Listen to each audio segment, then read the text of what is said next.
Gilantingaros po, gawa tayo ng baon na walang mata.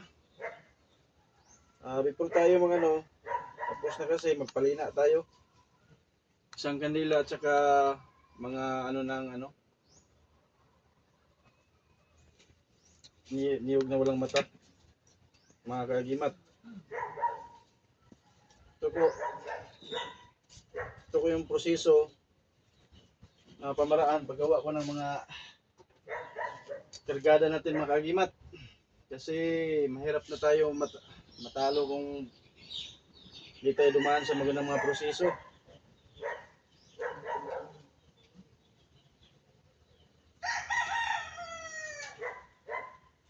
Pinapawisan tayo mga kagimat, no?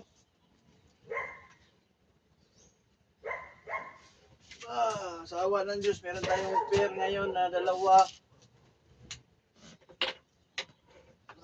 Yung mata.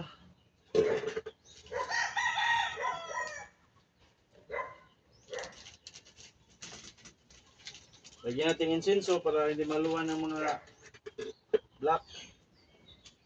Ang mga masasamang espiritu na kukontra sa paggawa natin. Kaya po yung baon na walang niyog. Ito. Tsaka yung baon na isang mata, parang trispiko rin. Ganun natin mga kagimat. Isang mata dito. Para itong sumpa pag hindi tinatablan, isang mata dito, isang mata, saka orasyon na lapos. Mga kagimat. Saka ito, kung titignan mo yung bibig niya parang heart, pampaswerte ito mga kagimat. Lagyan natin itong pulong na pampaswerte, mga salita na pampaswerte.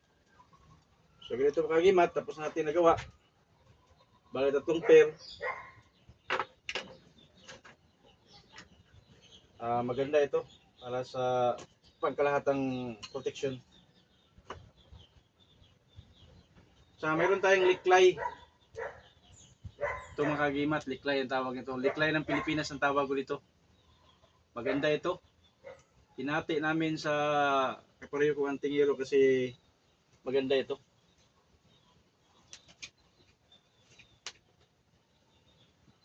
Doon galing sa sa lupa.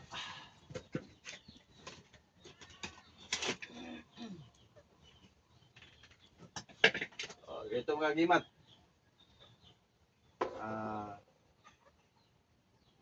Sige po, Gilantingeros po. Tapos na po tayo. Isang pair na bao na walang mata. Isang pair na isang mata.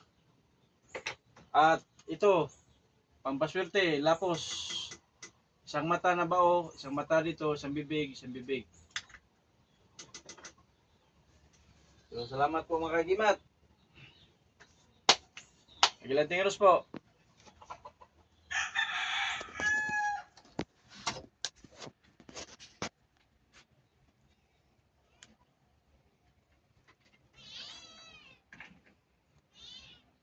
Lagi sa